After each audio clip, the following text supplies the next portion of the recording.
बिस्मिल्लाहिर्रहमानिर्रहीम। अस्सलाम वालेकुम नाज़रीन, इरफान हाशमी आपको शो में लंदन से खुशामदीद कहता हूँ। आज 11 मार्च है और दिन है जुमे का। पाकिस्तान के मीडिया में एक खबर रिपोर्ट हुई कि अलीम खान साहब की मुलाकात हुई नवाज शरीफ साहब से। अलीम खान साहब लैंड किए बरतानिया की सरजमीन पर और सीधा जाकर एवनफील्ड में ये मुलाकात करते हैं। और तफसीलात के मुताबिक इस मुलाकात के अंदर हुसैन नवाज और इसहाक डार साहब भी मौजूद थे। मीडिया रिपोर्ट्स के मुताबिक 3 घंटे तक ये मुलाकात रही और इस मुलाकात के अंदर आप बीती सुनाई गई। जो सलूक उनके साथ किया गया पिछले 3 बरसों में पाकिस्तान तहरीक इंसाफ के लोगों ने जो किया और जमात के लोगों ने जिस तरह का रवैया उनके साथ बरता, ये तमाम दुखड़ा जो है उन्होंने नवाज शरीफ साहब के सामने रख दिया। अपने साथ होने वाली नाइंसाफियों का जिक्र किया और फिर आइंदा का लाए अमल क्या होगा इस हवाले से भी बात की गई कि उनका पॉलिटिकल स्टांस क्या है और वो कहां पर खड़े हैं। ऐसी बातें पाकिस्तान के मीडिया ने रिपोर्ट की हैं। व्यूअर्स, बहुत इंटरेस्टिंग बात है। 3 टेलीविजन चैनल्स ने इस खबर को रिपोर्ट किया और जंग एंड जियो ग्रुप के मुताबिक ये मुलाकात बुध को हुई, शाम 6:30 बजे हुई और एवनफील्ड के जो अकबी दरवाजा है वहां से अलीम खान साहब जो है बिल्डिंग के अंदर गए और ये वही दरवाजा है जहां पर इससे पहले भी कुछ लोगों ने नवाज शरीफ पर हमला किया।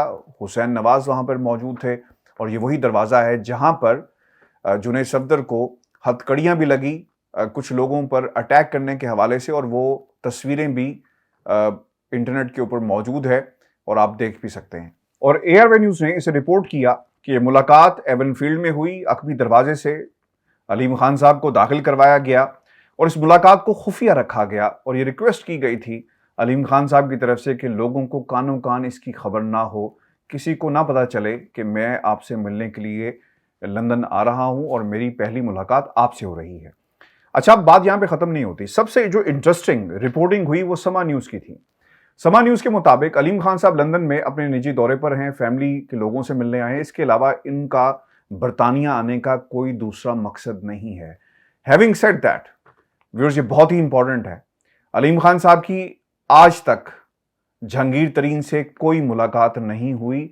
आज 11 मार्च है और शाम के तकरीबन 6 बज चुके हैं और जब आप ये वीडियो देख रहे होंगे, सुन रहे होंगे तो शायद तारीख बदल जाए, लेकिन अब तक अलीम खान की जहांगीर तरीन से कोई मुलाकात नहीं हुई। लेकिन पाकिस्तान से जब ये चले थे तो उन्होंने कहा था कि मैं जहांगीर तरीन से मिलने के लिए जा रहा हूं और समा न्यूज़ की जो रिपोर्टिंग है वो आपके सामने है। मैंने कुछ लोगों से राब्ता करने की कोशिश भी की लेकिन कोई जवाब नहीं आया और जो रिपोर्टिंग थी वो उनकी टेलीविजन स्क्रीन के ऊपर हमें नजर आ रही है। लेकिन बात व्यूअर्स यहां पे खत्म नहीं होती और एआरवाई न्यूज ने जवेद लतीफ साहब से ये पूछा कि क्या वाकई मुलाकात हुई है, जिस पे जवेद लतीफ साहब ने कहा कि जितनी मुलाकातें लंदन में हो रही हैं मैं उससे इनकार नहीं करूंगा और जितनी मुलाकातें पाकिस्तान में हो रही हैं मैं उससे भी इनकार नहीं करता।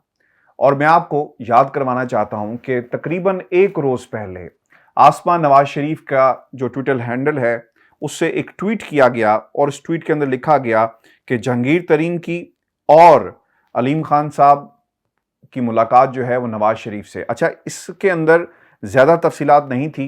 जो अल्फाज इस्तेमाल किए गए, जहांगीर तरीन और अलीम खान की लंदन में मियां नवाज शरीफ से मुलाकात। अब ये मुलाकात हुई नहीं हुई इस हवाले से कोई इंफॉर्मेशन नहीं है और ये उन्होंने तकरीबन 2 दिन पहले लिखा। फिर अब से तकरीबन 2 घंटे पहले एक ट्वीट किया गया जिसमें कहा गया कि तैयारियां मुकम्मल, नवाज शरीफ हुकूमत को बड़ा सरप्राइज देने के लिए तैयार हैं, स्टे ट्यून। ये आसमा नवाज शरीफ साहिबा का जो ग्रुप है, जो ट्विटर है, हमारी जो मुझे इन ट्वीट से ऐसा लगता है कि ये खुद वो हैंडल नहीं करती बल्कि कोई और चलाता है। ऐसा तासुर उनकी ट्वीट से मिलता है क्योंकि ओवर द ईयर्स जिस तरह भी हमने इन्हें देखा, कुलसूम नवाज जब हार्ले स्ट्रीट क्लीनिंग में थी तब भी हम इन्हें देखते थे, तो ये ज़्यादा इंटरेक्शन नहीं करती, ना मीडिया से, ना कोई आपको स्टेटमेंट नज़र आएगी और ना ही ये ज़्यादा बहुत ही ज़्यादा प्राइवेट हैं, पर्सनैलिटी हैं और इनकी गुफ्तगू उस तरह से मीडिया के अंदर मौजूद नहीं होती जिस तरह मरीम नवाज़ की गुफ्तगू जो है वो खुद भी, खैर मरीम नवाज़ ट्वीट भी करती हैं, मीडिया से इंटरेक्ट भी करती हैं, तो she is completely out of the politics, अगर ये कहा जाए तो गलत नहीं है। लेकिन ट्विटर अकाउंट को देखकर ऐसा लगता है कि वो पॉलिटिक्स से अलग नहीं है, ट्वीट्स करती हैं। ये इन्फॉर्मेशन उनके ट्विटर हैंडल से लोगों को दी जा रही है। अब व्यूअर्स, इन मुलाकातों की हकीकत क्या है? क्या वाकई मुलाकात हुई? क्या वाकई नवाज शरीफ से वो मिलने गए? और फिर इस मुलाकात का मकसद क्या था? जंग एनजीओ ग्रुप ने जो खबर आज दी तकरीबन 2 दिन बाद, इसका बुनियादी मकसद क्या था और डिटेल के साथ दी, और फिर समा न्यूज इसे डिनाई क्यों कर रहा है, तर्जमान क्यों कह रहे हैं कि मुलाकातें नहीं हुई, और फिर एआरवाई न्यूज क्यों बातें कर रहा है। एआरवाई न्यूज के जो लोग यहाँ पर मौजूद हैं, जो रिपोर्ट करते हैं, फरीद कुरैशी, मेरी उनसे बात हुई तो उन्होंने कहा कि ये खबर मैंने नहीं दी बल्कि पाकिस्तान से चली है। इसका मतलब यह है कि पाकिस्तान में कुछ लोग बैठे हुए थे जिन्होंने ये खबर एआरवाई न्यूज पे चलाई, और ये खबर पाकिस्तान से रिपोर्ट की गई, क्योंकि फरीद कुरैशी का कोई भी बीपर और कोई ट्विटर जो है उसके ऊपर इस किस्म की कोई ट्वीट भी नहीं की गई। हो क्या रहा है, ये खिचड़ी क्या पकी है, ये सवाल आपसे कुछ देर पहले मुझसे किसी ने पूछा। व्यूअर्स याद रखें, नवाज शरीफ साहब कभी भी किसी शख्सियत से बगैर मतलब के नहीं मिलते, फायदे के नहीं मिलते। जरदारी साहब के बारे में तो ये कहा जाता था ना कि जब आप जाएं तो गाड़ी की चाबी भी वो रखवा लेते थे, और कोई चीज़ उन्हें पसंद आती तो कहते थे यार ये छोड़ जाओ। तो ये नवाज शरीफ साहब का हाल ऐसा नहीं है, लेकिन नवाज शरीफ साहब कभी भी किसी मतलब के बगैर किसी शख्स को नहीं मिलेंगे। और इस वक्त मतलब क्या है? मतलब ये है कि हर उस सिपाही को जो इमरान खान का सिपाही है उसे शामिल किया जाए, हर उस नाराज रुकन को अपने साथ शामिल किया जाए जो दूसरी तरफ है, क्योंकि अब जंग जो है ये सियासत नहीं हो रही है। पाकिस्तान का जो सियासी मंजरनामा है ये एक मैदान जंग बन चुका है। कल जो कुछ हुआ पार्लियामेंट लॉजिस के अंदर वो आपके सामने है, इस पर भी मैं तफसील से बात करूंगा। लेकिन नवाज शरीफ साहब पे पहले ये जो इस वक्त लंदन में हो रहा है मैं आपके सामने हकायक रख दूं। तो नवाज शरीफ साहब ने मुलाकात इसलिए की कि बताया जा सके पाकिस्तान तरीके इंसाफ के लोगों को, इमरान खान को, कि तुम्हारे लोग मुझे आकर खुफिया तरीके से मिलते हैं और ये मेरी पोजीशन है, लंदन में मैं बैठा हुआ हूं, मुल्क से बेशक मैं चला गया जिसके बारे में तुम कहते हो, लेकिन इसके बावजूद आज भी वोट को इज्जत दो का जो बयानिया है वो बिक रहा है, बयानिया जो है वो चल रहा है, और तुम्हारे लोग मेरे साथ आकर मिलते हैं। अब सवाल ये पैदा होता है कि 2 दिन बाद क्यों इसे पेश किया गया? एक पॉलिटिकल प्रेशर बिल्डअप करने के लिए इस रिपोर्ट को, इस खबर को बाकायदा ब्रेक करवाया गया है लंदन से, इसलिए कि एक पॉलिटिकल प्रेशर बन सके। ये खबर 2 दिन पहले भी आ सकती थी, और जिन लोगों के जरिए खबर आई और जिन्होंने इसकी तस्दीक की है वो खानदान के अपने लोग हैं, यानी हुसैन नवाज, हसन नवाज। बाकायदा सोर्सेज ये कंफर्म कर रहे हैं कि ये खुद लोगों को जब भी कोई इन्हें फोन करके बताता है या पूछता है तो ये कंफर्म करते हैं और आगे से कहते हैं कि हमारा नाम ना लीजिएगा, लेकिन आप इस खबर को चला सकते हैं। अच्छा, इसका मतलब ये हुआ कि पॉलिटिकल माइलेज हासिल करने के लिए इस खबर को चलाया जा रहा है, बनाया जा रहा है। और दूसरी तरफ व्यूअर्स आपको बता दें, जहांगीर तरीन साहब की मुलाकात नहीं हुई और अलीम खान साहब क्यों नहीं मिले, अब इसके ऊपर भी बहुत सारे सवालिया निशानात हैं, और इसका जवाब जो है वो जहांगीर तरीन खुद दे सकते हैं, और अलीम खान साहब जिस मकसद के लिए आए थे उन्हें बताना चाहिए। और एक आपको खबर ये भी दे दूं कि समा न्यूज़ ने अभी अब से कुछ ही देर पहले ये खबर ये भी चलाई कि जहांगीर तरीन ग्रुप ने, यानी जहांगीर तरीन ने लंदन से ग्रीन सिग्नल दे दिया कि वो लीगी क़यादत के साथ राब्ते में रहें। अब ये सारी खिचड़ी पकाई जा रही है, एक पॉलिटिकल प्रेशर बिल्डअप किया जा रहा है लंदन से। और मैं आपको बताऊं कि जब तक ये 40 लोग जिनका अलीम खान साहब ने दावा किया ये पेश नहीं कर देते, पावर शो पेश नहीं करेंगे, इसकी कोई हैसियत नहीं होगी। और इनका ये ख्याल था कि एक प्रेशर बिल्डअप करेंगे, अब बाहर जाएंगे और शायद अपनी जो टर्म्स हैं वो मनाने में कामयाब हो जाएंगे। तो खान साहब को मनाना जो है वो दुनिया का सबसे मुश्किल काम है, और खान साहब जो हैं वो ब्लैकमेल नहीं होते किसी के हाथों भी।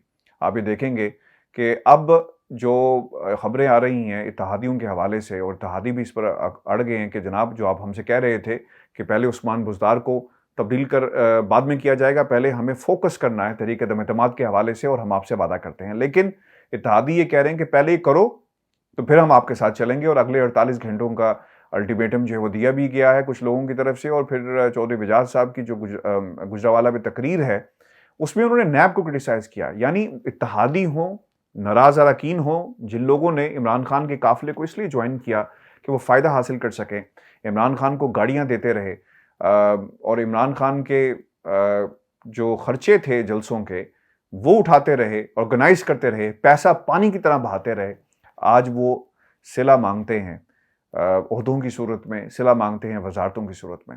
और जब आपको नहीं मिलेंगे तो फिर क्या होगा? फिर नवाज शरीफ साहब से मुलाकातें होंगी। नवाज शरीफ साहब को फ़ायदा क्या पहुंचेगा इस मुलाकात का?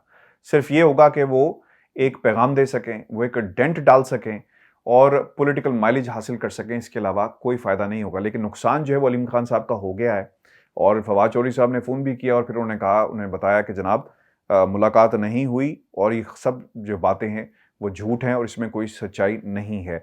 व्यूअर्स, ये हकीकत है इस मुलाकात की और इससे ज़्यादा कुछ नहीं हुआ। और व्यूअर्स, जो कुछ कल हुआ पार्लियामेंट लॉजेस के अंदर एक प्राइम एग्जाम्पल है कि किस तरह जत्थों को इस्तेमाल किया जाएगा पाकिस्तान की सियासत के अंदर।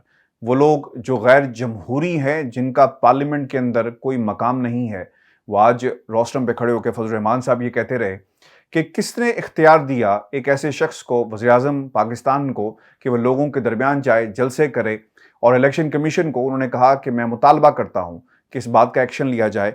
और सवाल ये पैदा होता है कि फजल रहमान साहब तो पार्लियामेंट के अंदर मौजूद भी नहीं, वो किस हैसियत से ये बात कर रहे हैं। फिर उन्होंने रियासत को ललकारा और फिर वो बार बार इमरान खान की बातों को पकड़कर कंपेयर करते रहे न्यूट्रल और एक जानवर के साथ, और फिर उन्होंने इसे मंसूब कर दिया पाकिस्तान की फौज के साथ। तो ये किरदार इस वक्त एहसन इकबाल हो, फजल रहमान हो या फिर शहबाज शरीफ साहब हो, ये अदा कर रहे हैं अपनी अपनी जगह पर जहां जहां भी ये मोर्चा जन है। और व्यूअर्स, आपको ये बता दें कि फजल रहमान साहब अगर सड़कों को ब्लॉक करेंगे और जैसा उन्होंने ऐलान भी किया कि अगर तहरीक-ए-एतमाद नाकाम हुई तो फिर सड़कें जो हैं वो ब्लॉक हो जाएंगी, ये एक बुखलाहट का नतीजा है जो इस वक्त अपोजिशन कर रही है। क्योंकि 172 लोगों को पार्लियामेंट के अंदर लाना मुश्किल ही नहीं बल्कि नामुमकिन है और इन्हें अपनी हार जो है वो नजर आना शुरू हो गई। इसीलिए अब ये ऐसे बयानात जो हैं वो अपोजिशन की जमातों की तरफ से और खुसूसन इन 3 लोगों की तरफ से आना शुरू हो गए।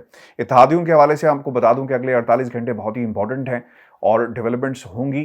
और इन डेवलपमेंट्स का जो इम्पैक्ट है, अगर राइट टाइम पर राइट डिसीजन नहीं किए गए तो पाकिस्तान की सियासत के ऊपर इसका एक इम्पैक्ट पड़ेगा। क्योंकि इत्तेहादियों से मुलाकात हुई है फवाद चौधरियों से, गुजरात के चौधरियों से, और यकीन दहानी कराई गई है कि वो इनके साथ खड़े होंगे। अब हमें देखना ये है कि उस दिन होगा क्या। और जो इस वक्त लाइन ऑफ एक्शन तरतीब दिया गया है हुकूमत की तरफ से कि एक लेटर लिखा जाएगा और उस लेटर के अंदर किन बातों को लिखा जाएगा और स्पीकर के हवाले किया जाएगा, कानूनी मशावरत जो है वो की जा रही है ताकि हर तरह से इसे रोका जा सके। और ये भी तय पा गया है कि उस दिन पार्लियामेंट के अंदर कोई नहीं जाएगा। इस हवाले से मैं अलग से भी वीडियो जो है व्यूअर्स कर चुका हूँ। आप रिकमेंड ज़रूर भेजिएगा और चैनल को ज़रूर सब्सक्राइब करें। और लंदन के हवाले से जो भी डेवलपमेंट्स होंगी इंशाल्लाह मैं आपके सामने इसी तरह रिपोर्ट करता रहूँगा। अपना ख्याल रखिएगा, इजाज़त दीजिए, अल्लाह ने के बाद।